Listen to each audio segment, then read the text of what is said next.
I'll be speaking next, and I'm going to be talking to you about some of the Rhône varietal materials that are available today and in the near future in California. Let's see. As we get into my talk, what I'd like to do to start out is to give you a few definitions about varieties and clones, the topic of the day.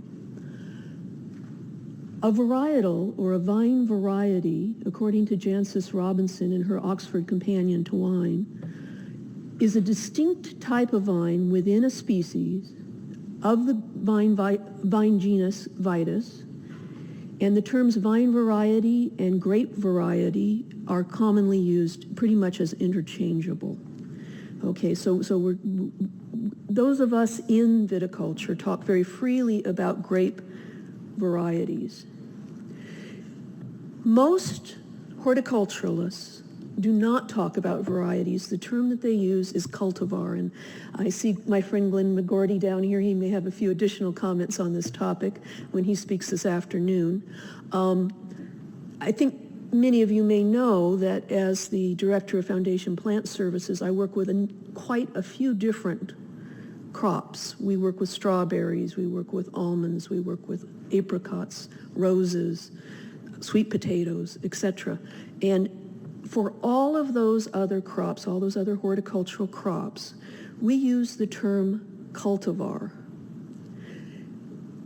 I have to consciously switch to variety and varietal when I'm working with grapevines, and back again to cultivar when I'm working with those other crops.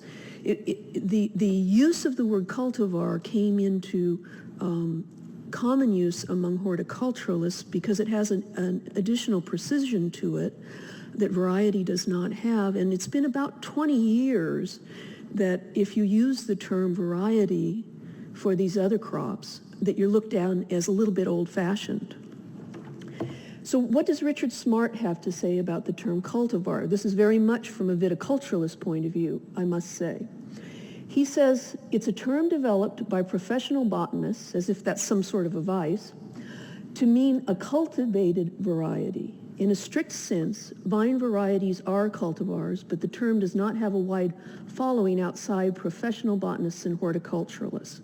Now, I would say that it actually has a very wide following, except amongst viticulturalists. In South Africa, the term cultivar is widely used, and I assume this coming from Richard and being a part of the Oxford Companion to Wine. I think he's probably talking about viticulturalists in South Africa. I'm looking to some people who would know, and I've got a nod. He feels that the term cultivar has a major deficiency in that it has no adjective and or cannot be used as an adjective, and therefore there's no word for varietal, which I have to agree is very much a useful term when we talk about varietal wines, for example, or any of the other varietal aspects of grape growing and winemaking. And so I do want to make that distinction, and I will try to use consistently the term variety today, but you need to know that there is some controversy about the use of the term variety. And to give you an example, Pinot Noir and Pinot Blanc, the DNA fingerprint profile for those two varieties is identical. The differences between them are due to some extremely subtle mutations that result in changes in pigmentation of the fruit.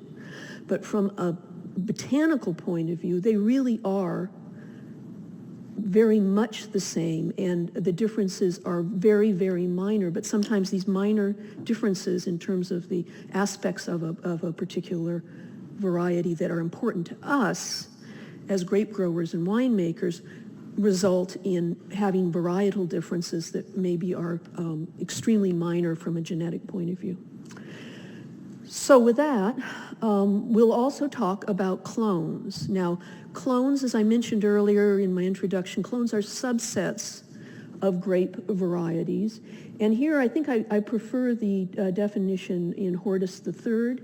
A clone, coming from the Greek for twig, is a plant propagated by asexual or vegetative means, including division, buds, cuttings, layering, etc. Such methods are particularly used with plants that do not come true from seed, and of course that includes grapevines. Clone is a horticultural rather than taxonomic term, and it has to do with the way we handle the materials, differences that we perceive between material that is all of the same variety. When it comes to clones, there's a lot of places that clones can come from and ways that clones can be created. At Foundation Plant Services, you should have our list of registered varieties and clones currently available in the R&C program, plus one of our newsletters, and those newsletters you can use to contact us and get additional information about our programs. At Foundation Plant Materials, I just said Foundation Plant Materials. Man. Foundation Plant Services, we refer to selections of grapevines. So we have over 100 selections of Chardonnay, for instance. Each of them is a separate source of Chardonnay. We may or may not know something about its clonal origins. We cannot, because we don't have the technology for it, we cannot guarantee that each selection is different. And we do not have the resources to do full clonal evaluation of these. And so we do refer to our clones as selections. Those selections might have come from a single vine in a field. They might have come from a formal clonal developmental program, or they might even be a subclone. And when we talk about how we create our selections, if, for example, to rid a selection of virus, we create 4 or 5 different plants through tissue culture, each one of those plants would get a unique selection number. So this is just some of the background I think you need to understand what plant materials we have. Foundation Plant Services, a department in the College of Agricultural and Environmental Sciences here at UC Davis. We're a self-supporting unit. We have a staff of about 30 people who work with 7 or 8 different horticultural crops. The grape program is by far our biggest program, and we opened up the new facility that you see here in 1994 with a great deal of help from industry in seeing to it that there was a federal grant to build this modern world-class facility. I welcome all of you to come and visit us here on campus anytime you'd like. Give us a call. We can give you a tour. We charge for our services. There is no state or federal money at this time to provide the programs at Foundation Plant Services, and a large part of the income that allows us to provide our programs actually comes from California nurseries who have been very generous in supporting our programs, and then individual winemakers, grape growers, and nurserymen who bring in materials and pay fees for the services involved. So just a little bit of that background. So how does a grape come in to the program here, and where would our Rhône varieties come from that we might want to use in our winemaking programs? New grape selections come into our program. They can come from foreign sources, domestic sources, or it could be entirely new varieties. That's less common, of course, for wine grapes, but for table grapes and for rootstocks, breeders are constantly creating new varieties, and there are some breeding programs also for wine grapes. We go through a process of disease testing, retesting, and disease elimination therapy, and the full set of tests that are required before a grapevine can pass through federal quarantine take about 2 years. Not only that, even more years are added to the process of passing through therapy and quarantine if the selection comes to us infected with viruses that could damage the productivity of the particular selection could spread to other plants and therefore must be eliminated before the plant material is distributed. Once we have a selection that tests negative for the viruses of concern, then it's planted in our foundation vineyard here on campus. At that point, it's provisional. We know that it can go into nursery plantings, into certified plantings without disease risk, but it has not yet been professionally identified.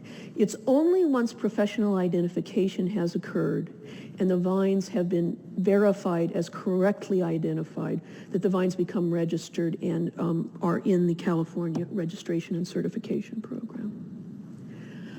Our scheme, which I've showed you, is very similar to the scheme for similar programs in Europe.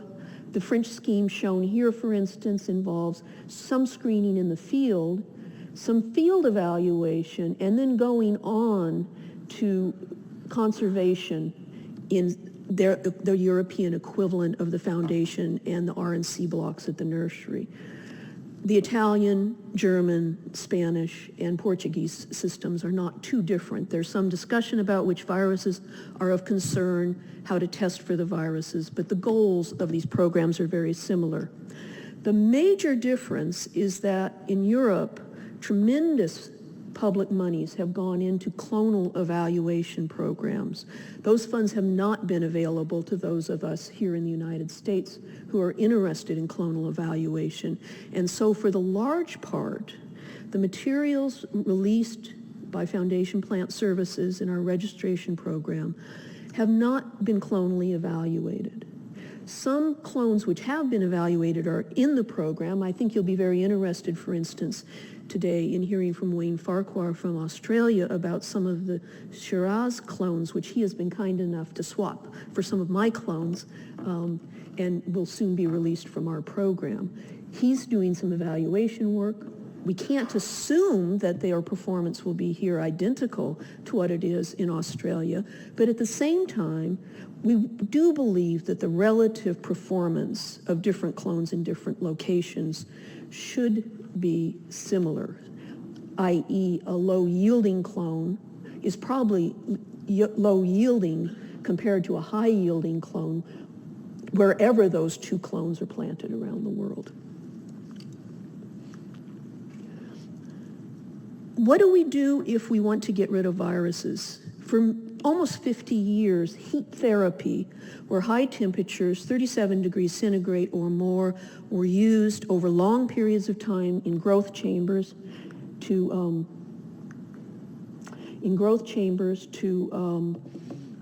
reduce the titer of virus. Many of the grape viruses do not reproduce well under high temperatures. And then a bud was forced from in those heat chambers and then propagated, and oftentimes we were able to get rid of virus that way. Every single plant that comes out of that growth chamber gets a different selection number at Foundation Plant Services, and you will see some of the Shiraz clones from an older Australian source. There are what are probably identical, genetically identical selections that are different heat treatment days. And so that's one of the things that you need to be familiar with in evaluating the plant materials available here at Davis. Today, we largely use shoot tip culture for the elimination of grapevine viruses. If you go down into the growing tip of a grapevine and cut out the meristem plus a couple of leaf primordia, a piece that's less than 1 millimeter in size, and then culture that on agar in tissue culture, you can almost always regenerate a plant that's free of the viruses that might have been in the mother plant. It's a fairly, in this day and age, it's a fairly robust technology, and by using a very conservative set of hormones in our tissue culture procedures, we're able to regenerate a plant with not more chance of mutation than you might have if you were actually just doing budding out in the field. We don't proliferate shoots. We get one plant from one meristem from the growing tip that would have normally grown on the vine and cane. So one of the messages I'd like to convey to you is how extremely important it is that the material that we look at in our vineyards be screened for virus diseases and be as free as is possible in an imperfect world of those diseases. This is a excerpt from one of Jim Wolpert's articles on the evaluation of wine grape clones in California from the proceedings of that clonal symposium I told you about in Portland, Oregon. The kinds of things we look at are pruning weights, shoot numbers, yield, cluster numbers when we're looking at differences between clones and looking for the best clones of a particular variety. We look at berry weight, juice, sugar, color in berries, shoot weight, cluster weight, berries per cluster by calculation. What I want to convey to you is that these are exactly the kinds of characters that are also changed by the presence of virus. For example, grapevine fan leaf virus. You see here a healthy cluster and a cluster from a vine affected with grapevine fan leaf virus. Fan leaf has some hormonal effects upon a vine that infects it. The severity of the effects vary from year to year, but one of the absolutely critical effects is it changes berry set and frequently greatly reduces berry set to the extent that it may be as little as 80% of normal set. Now, it's more typical that you reduce set 20, 30, 40%, but these little shot berries open up the whole architecture of the cluster. They change the way the fruit ripens. They change the way the fruit tastes. They change yields. And so you really can't evaluate the characteristics of a clone of a grapevine that's affected with fan leaf. Leaf roll virus. The leaf roll viruses that cause leaf roll disease have a great variation in terms of their severity and also which varieties they affect and how important they are depending on the rootstock that a particular selection is grafted on. But in general, what leaf roll virus does is it reduces yields and it also reduces the color in berry. Pigmentation is poor and sugar is poor. So all the quality components that we care about for winemaking are affected by the leaf roll viruses. And a little bit of data from some of my French colleagues, Bernard Walter and his group. We have 2 clones of Chardonnay, 2 clones of Pinot Noir. For each clone, we have non-inoculated, free of leaf roll, and leaf roll inoculated. And we're going to be looking here at the yield and then also the probable alcohol content, which is the way sugar is expressed most often in the European literature. In clone 1, we saw a 43% reduction in yield, a 19% reduction in sugar, Chardonnay 2, 50% and 14% respectively. In the Pinot Noir, 61 and 10% reduction in yield and sugar. And then finally, in the Pinot Noir 98 clone, a 37% reduction in yield, 3% reduction in sugar. Now, these were virologists attempting to make a point about the effects of these viruses. These were probably relatively severe strains of the virus. But think about the fact that that sugar is reduced so much even though the yield is reduced. What you're looking at is a plant. These viruses are in the phloem of the plant. What you're looking at a plant that is not functioning normally and cannot produce high-quality fruit. Further, even if you had a mild strain of these viruses and you were only reducing yield by 5 to 10%, sugar by 3 or 4%, that impact will be there over the life of the vineyard. It's a constant and insidious thing. Rupestris stympigmae, one of the viruses we think of as very, very mild, but even with Rupestris stympigmae, these are 2-year-old bench grafts where we've peeled off the bark. Even with Rupestris stympigmae, this is Chardonnay 95, one of the Dijon clones out of Oregon. You can see on St. George, which is a susceptible rootstock, here's the graft union in the bench grafts. And you can see the pitting and grooving symptoms on that rootstock. Now, rupestris stem pitting is insidious. We think it might be pollen-borne. It's in probably between 10 and 15% of the selections at Foundation Plant Services. It's in a much higher percentage of European wine grape clones. We don't have reliable tests for it. We distrust both the biological and laboratory tests because we get inconsistent results. And we would be bringing commerce in grape plant materials to a halt if we tried to enforce the regulations, against rupestris stem pitting. Over time, we're trying to eliminate this virus from our collection. But this is one of those places where we have to be realistic about producing the best possible material with an understanding that we have not yet reached perfection. Phil Fries, who we're lucky to have in the audience with us today, and I actually put together a package of information in the early 1990s documenting what was known about the effects of these viruses, and took it to the California Department of Food and Agriculture and also to APHIS, the federal quarantine people. And we, at that time, rupestris stem pitting was on both the state RNC certification list as a pathogen and also on the federal quarantine list as a pathogen. And we had, I would say, almost 200 selections of really important winemaking varieties and clones that the industry couldn't get to because they were infected with rupestris stem pitting. And so that's a place where we've decided we have to live in the real world, and we do tolerate that virus. But long term, the goals of our program are to eliminate it from the selections in the program. The problem with having rupestris stem pitting on those quarantine lists is that people smuggled in those clones because they were anxious to use them in their winemaking programs.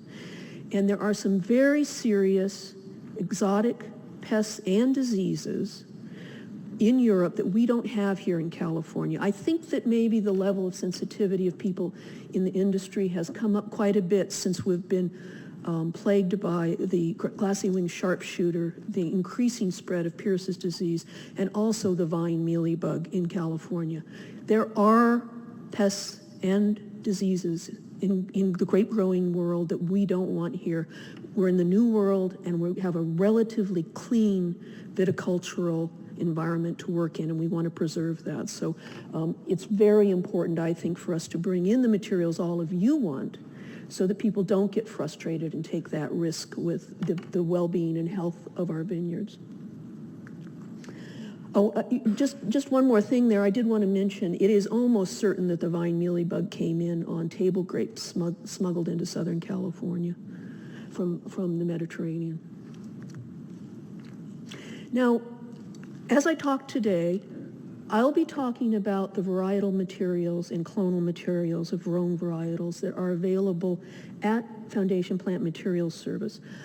I'm not going to talk about some of the materials that are available only on a proprietary basis that are not in our collection. There are some very interesting Rhône varietal materials, and some of our speakers may talk about them outside of the FPS system, but I don't have the capacity at this time to tell you about all of them. And in an effort to be even-handed, I think I'm just going to tell you about the ones that are here in our system. More and more, both grape varietals and also grape clones of important winemaking varieties are subject to regulation and to law through trademarks, through contracts, and through other forms of efforts to market intellectual property. And it's something that you'll be hearing about a little bit more as we get into the meat of my talk. One of the most visible clonal development programs in the world is the programs of ONTAV and INRA. They have trademarked the clones that have been developed out of their big federal programs. They've got, historically, the French were amongst the first to do large-scale clonal development, and a lot of excellent clonal materials, including Rhône varietals, have come out of that ONTAV program. This is a page on Rhône from their book. We have an English version of their clonal catalog, which is available here in California, and you can order it from us at Foundation Plant Services, just in case you weren't aware of that. Some of the Rhône varietals in our collection also come from the Rhône program, one of the Italian clonal programs. Now, that's not a federal program. That's a private program of a group of unified nurserymen. And then many of the clones which are now trademarked and are being controlled as intellectual property were rather widely distributed before there were any restrictions on their propagation and distribution. And so those plant materials are in the public domain. At Foundation Plant Services, we're there to serve both proprietary programs, which will pay for the work that we do for them in the program. And then we also have funding that comes from California nurseries to support a public program. So we may have, for a given French clone developed by Ontov, we might have as many as 3 or 4 different versions of that clone. We would possibly have the original trademark material that's in the Ontov trademark program, and we could also have generic versions of that clone, which we describe as reported to be French 115, for example, for a Pinot Noir. And those are what we call the generic clones. And I like to think of it as being a little bit like Coca-Cola sitting next to the Safeway Coke on the shelf in the store. I think it helps people think about it that way. So in terms of purchasing material and actually buying plant material or receiving it from us, it's really important to know whether it's in a proprietary program or whether it's one of these public selections, and how we can distribute it to you would vary depending on which it came in on. Now, I said I was not going to be able to tell you about all of the potential Rhône varietal sources outside of what is in our program at Foundation Plant Services. But the fact that there isn't a place you can turn and pick up a book and look out where you can find given varieties or clones anywhere in the United States is a pity. And it's a shortcoming that we're working now to address. Ed Stover, who is USDA ARS, and he's the curator of our germplasm repository here on campus, which is a federal program for preserving important germplasm of horticultural crops. Ed is the PI on a new project that's been funded this year for the 2006-2007 cycle by the Viticulture Consortium West and the American Vineyard Foundation to put together a national grapevine registry. So the goal of this project is to put together a user-friendly, complete directory to grape plant materials within the United States. And our ultimate goal with this project is to actually have it online. And so I think that the future looks good for being able to get this huge amount of information that might be out there all in one place where it's a little bit easier to get to. So let's move to our topic of the day, which is the Rhône varietals. We'll be talking all day about grape varieties that come from this region of France.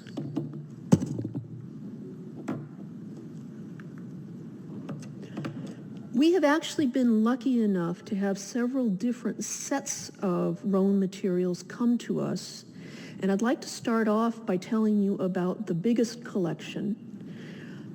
I worked with Francois Perron and Bob Haas to bring in from Chateau de Beaucastel selections of some of the Rhône varieties that are not currently available in the United States. And you see the list of them here. You should all have, by the way, in your packet a copy of my PowerPoint presentation so that you have all this information to take home with you.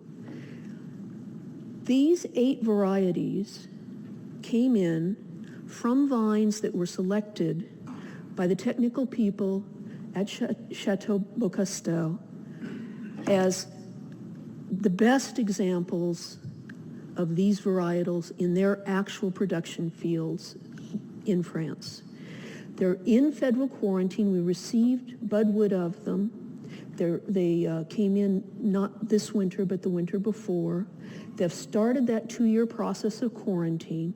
We've done enough disease testing already to know that all of them did have fleck disease, which is very, very common in the vineyards of France, and which is of quarantine significance. And so we're not going to be able to release them from the original material we received, but all of them have been put into tissue culture. We're regenerating plants from them, and we have young plants that we believe will be free of virus, and we're going to begin retesting.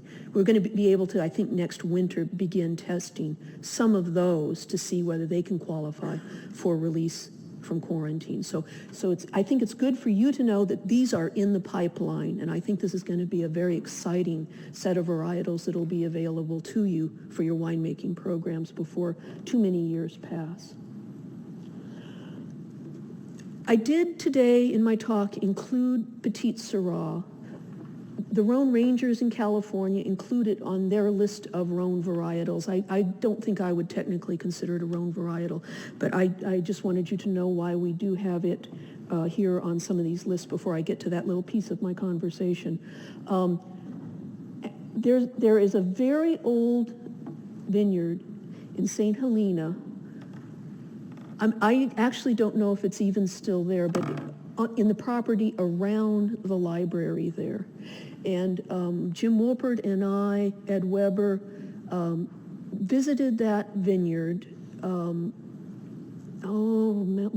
got the date here, in 2001.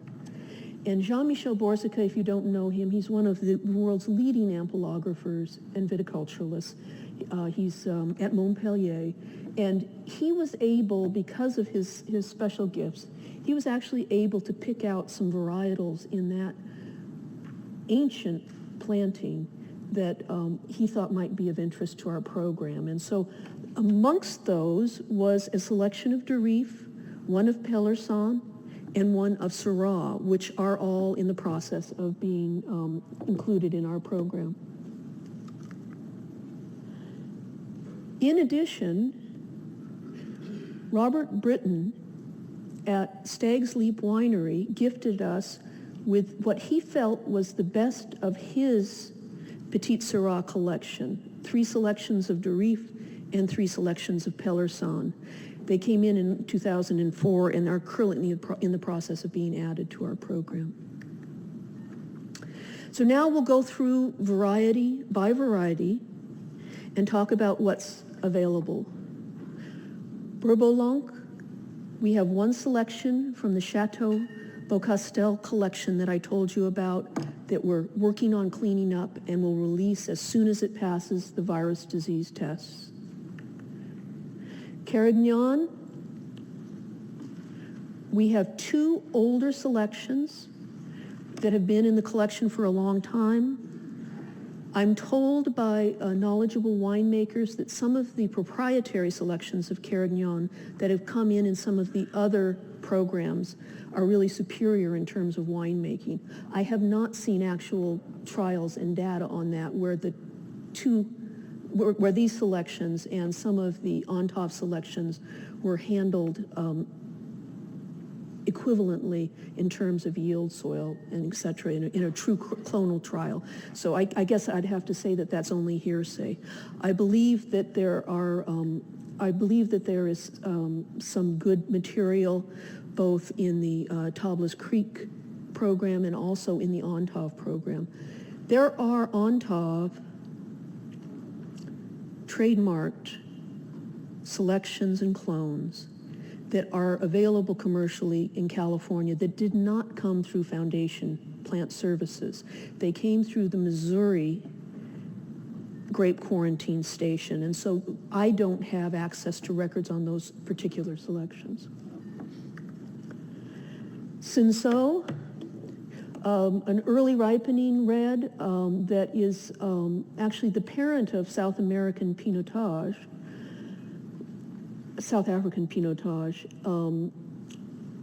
We're using that name now. Black Malvoisie was the name at Davis for many, many years, and that's a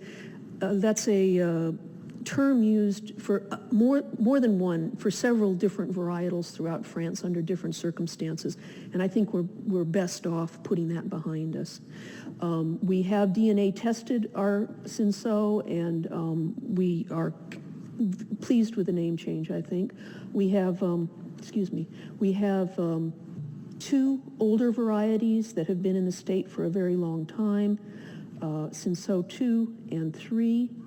And we have also brought in a new selection with the Chateau de Beaucastel group, which should be available again in a few years.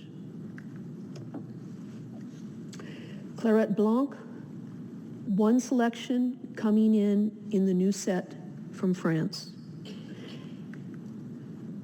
Counoise, we have 1 selection of Counoise that's been in the Davis program for quite a few years and is available as registered stock.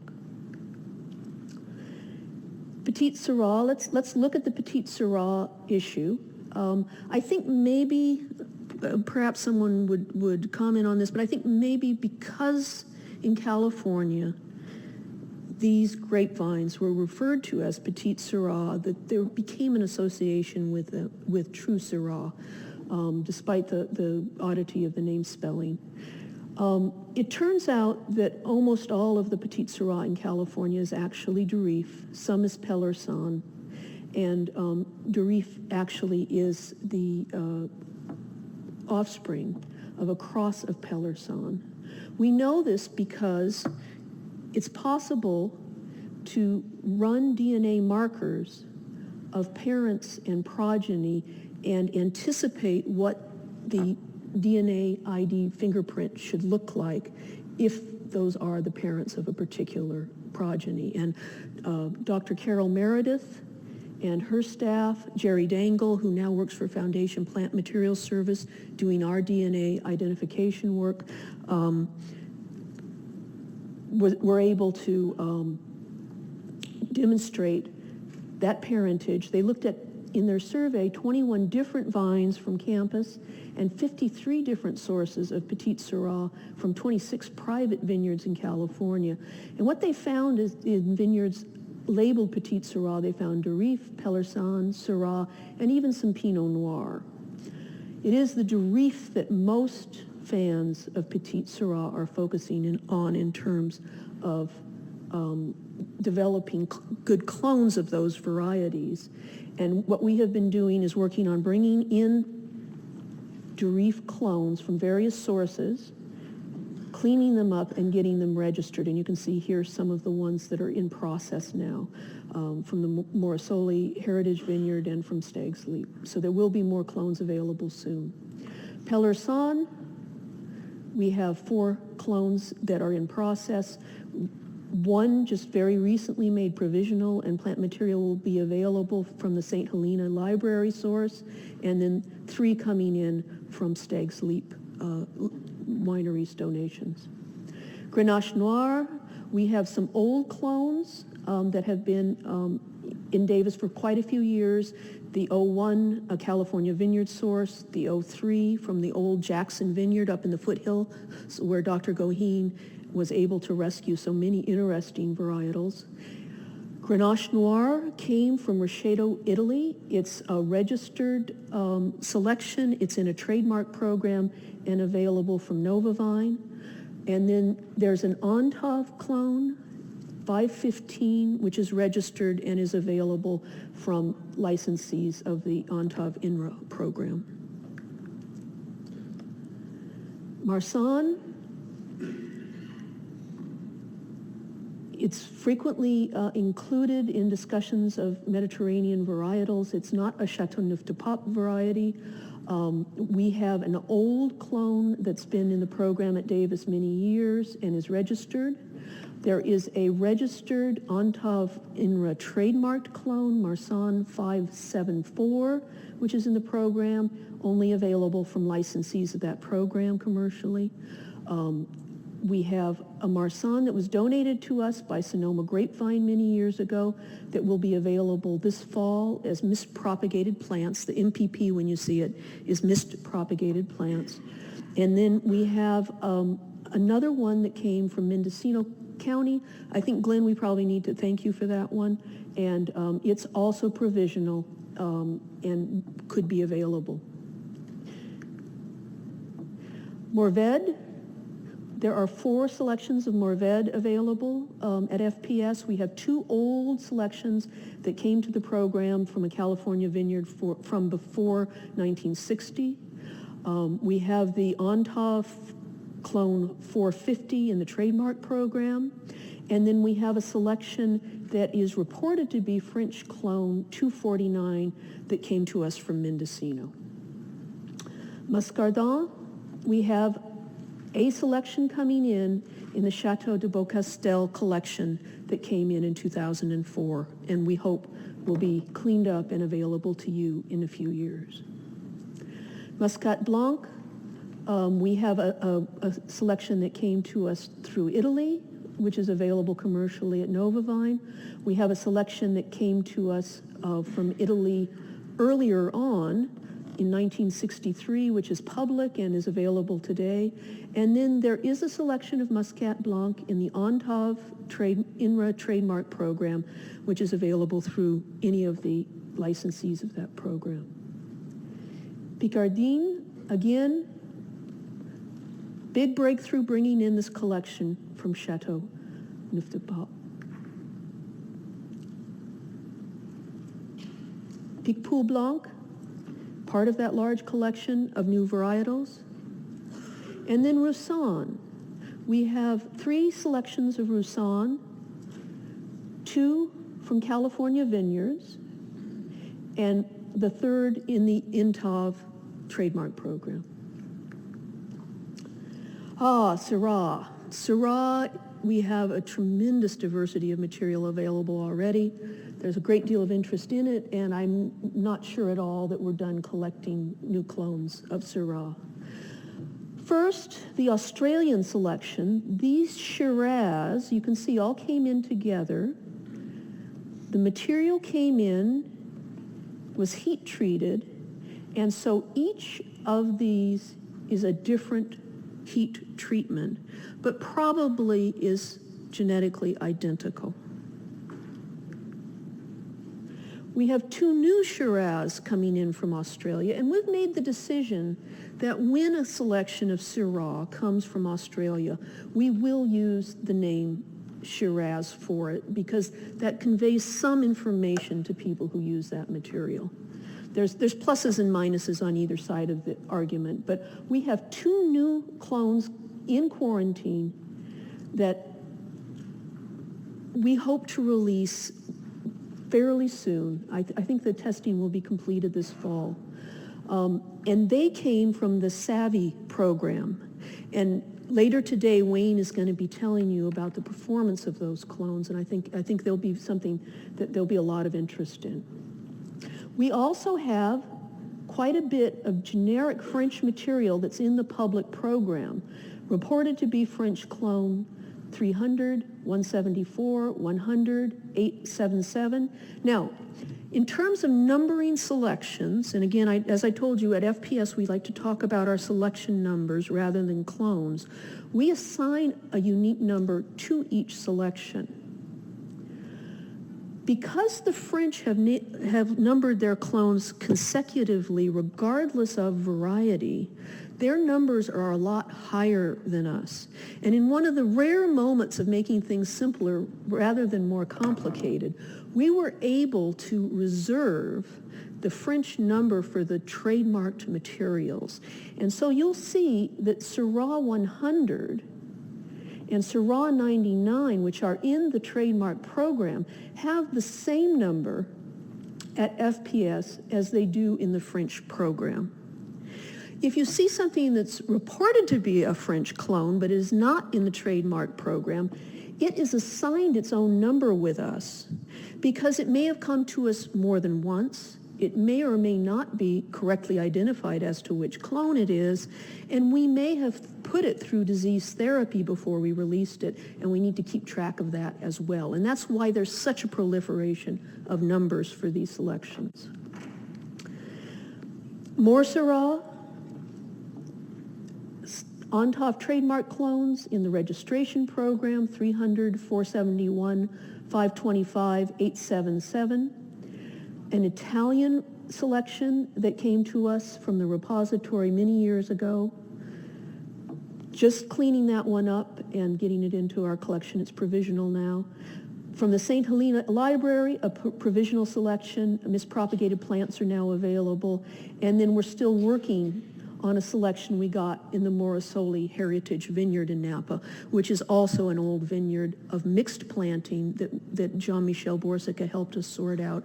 Had a lot of old varietals that we think go back to pre-phylloxera, California. Terret Noir in the Chateau de Beaucastel program. Ugni Blanc. Here you go. We have a number of different selections under several different synonyms. And in fact, where these have been introduced by Riscedo, they are introduced under the Italian synonym, because if we have a proprietary company introducing their varietal materials, they're given the choice of using the name that's correct from their point of view. Vaccarez, we have a selection coming through quarantine. Viognier, we have a number of different selections. Some of them came to us originally labeled as Roussanne. I think probably some of you have heard about the big mix-up about a decade ago with some of these varieties. We have now 6 selections of Viognier, including 642, which is the ONTOF trademarked selection. So finally, I would like to thank the people who have helped us increase the diversity and complexity of the Rhône collection at Foundation Plant Services. I think we all owe them a big debt of gratitude in sharing with us the precious plant material that I think will be our winemaking future in developing Rhône varietals here. Chateau de Beaucastel, well represented here today. The Morosoli family for sharing with us from their heritage vineyard. The St. Helena Library. The South Australian Vine Improvement Incorporated, SAVI, Stegg's Leap Winery, and also Tablas Creek Vineyard. Thank you, everybody.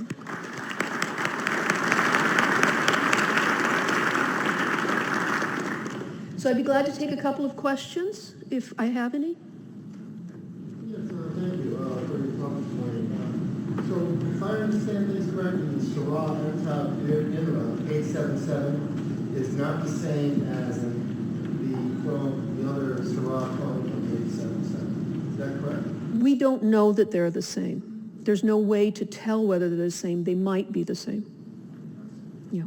Did everybody hear the question? He was asking what the relationship between the generic versions of a Syrah clone would be and the trademarked. The trademark material is closest to the source in France in the program. DNA allows us to test cultivar or variety because there are significant genetic differences between different varieties. The DNA test does not have the resolution to test between clones. The differences between clones are very subtle. 2 clones might have no genetic difference, but just have a difference in the way a particular gene was regulated, even though that gene was present. And so the kind of detail you need to get down to find clonal differences is kind of like looking for a needle in a haystack. So although people have been working pretty hard on it, we do not have DNA tests yet for clonal differences. Stan? Can you comment on the current status of Syrah decline? What do we know about it? Syrah decline and Syrah disorder are 2 different terms that have been used. Syrah decline that we see in France, excuse me, I think the French say disorder. There is a disease in France that seems to be virus that seems to be involving the graft union. I've seen it in France. Dr. Rouhani, who runs our laboratory at FPS, has also worked very closely with the pathologists there on it and has visited their vineyards. We have seen no confirmed episodes of what we see in France, in California, and we've done a lot of survey work. Syrah does seem to be more susceptible than other varieties to certain kinds of abuse, including poor water quality, poor training technique, physical injuries, and frost damage. And there's some studies in France on how Syrah calluses compared to other varieties that support that idea. It also seems to be a little bit different in the way it responds to stress. Some other varietals from warm climates, the stomates close, they shut down, they don't lose as much water in the summer because they close down, and it maybe even wilt a little bit. It seems like Syrah gives up its water, and it takes it much longer to figure out that it's stressed and to quit losing water through stomates. And so there's some things that we're finding out about cultivation of Syrah that I think will help us with some of the Syrah problem spots around the state. In particular, in the Central Coast, there seem to be some issues involving water quality and salt. The other thing is that people think that because Syrah has some special, perhaps, susceptibilities to disease, that's what's causing problems in Syrah. It's perfectly possible for Syrah to also have family virus, leaf roll virus, and the whole group of viruses we know about. And there is some dirty Syrah out there, and so some of the bright red vineyards we see, I don't think it's Syrah decline or disorder. I think it's just garden variety leaf roll virus. And one more.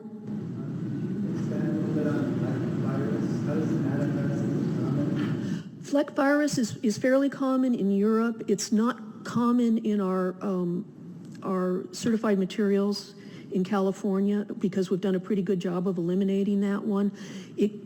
If you graft to St. George rootstock, what you get with Fleck in the spring is you get a reduction in growth, in leaf size, and you get, for a period of about 3 or 4 weeks, clear, bright halos all over the leaf, and that's the symptom that we look for in our detection program. Fleck is especially associated with poor graftability and rooting, and so it's one that we do want to try and keep out of our clean stock programs. Okay, well, there was one more? Quick question about Rhône. I noticed that it's not in here, in the catalog. Is that suitcase clones or where? There's material that came in through New York to Tobler's Creek that's available, I believe, at Nova Vine that has been disease screened, but it's not in the California registration and certification program. So I think I'd start there. Yeah. Susan? So,